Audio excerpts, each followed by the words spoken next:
poštovane dame i gospodo, dragi gosti, predstavnici medija. Dobro nam došli na 17. forum zagrebačkih ugostitelja u organizaciji Udruženja ugostitelja Zagreb. Kao što već dobro znate, forum je središnje godišnje okupljanje ugostiteljske struke i ujedno mjesto gdje se razmjenjuju iskustva, otvaraju aktualne teme i postavljaju temelji za budućnost ugostiteljstva. I ove godine pripremili smo naravno bogat program, raznolike teme koje će vam, vjerujem, donijeti neke nove perspektive, a veliki naglasak stavljamo na dvije posebno zanimljive teme koje već sada oblikuju, a tek će oblikovati budućnost ugostiteljskog sektora. To su naravno umjetna inteligencija i održivi modeli poslovanja. A sada naravno možemo krenuti i sa svečanim otvaranjem. Pozivam zato našeg domaćina, Franca Leticu, predsjednika Udruženja ugostitelja Zagreb, da nam se naravno obrati s nekoliko uvodnih riječi. Izvolite. Danas mi je mjesto ovo tu gdje razgovaramo, razmijenit ćemo iskustva i graditi partnerske odnose bez kojih naš posao ne bi mogao funkcionirati. Ove godine ovaj forum je napravio mali iskorak. Ne želimo svesti samo na probleme, nego želimo svesti ovaj forum na jednu vrstu edukativnoga, nešto što nam može olakšati rad, smanjiti nam troškove i unaprijediti naše poslovanje. Ta umjetna inteligencija je prisutna među nama, ali je ne možemo koristiti na način na koji želimo, jer čovjek je ipak taj ključni faktor u ugostiteljstvu. Mi koristimo, odnosno ugostitelji koriste dio umjetne inteligencije da im se olakša jedan dio posla.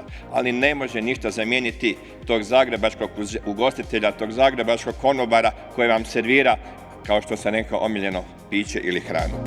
Znamo i sami da smo jaki i brojni, ključni za hrvatski turizam kao ključnu granu hrvatskog gospodarstva, ali su i brojni izazovi sa kojima se susrećemo. Ono što je sigurno, ugostiteljstvo je nedjeljivi dio turizma i njegov, rekla bih, možda najznačajniji dio. Ono što mi je jako drago jest upravo teme koje sam vidio da će biti diskutirane na ovom forumu, od umjetne inteligencije pa čak evo i robota. Međutim, mislim da to apsolutno mi je drago da ugostitelji prate te trendove. I mi zapravo rastemo po preferencijama gostiju kad je u pitanju ugostiteljstvo. Nas umjetna inteligencija može vam pomoći zbilja u bilo kojem segmentu vašeg poslovanja. Naravno da je u ovom AI svijetu nam je potrebno dovoljno stručnjaka kojih trenutno nema. I zato vjerujem da mi ne trebamo čekati, ponavljati svaku sezonu, na isti način čekati da se nešto novije dešava.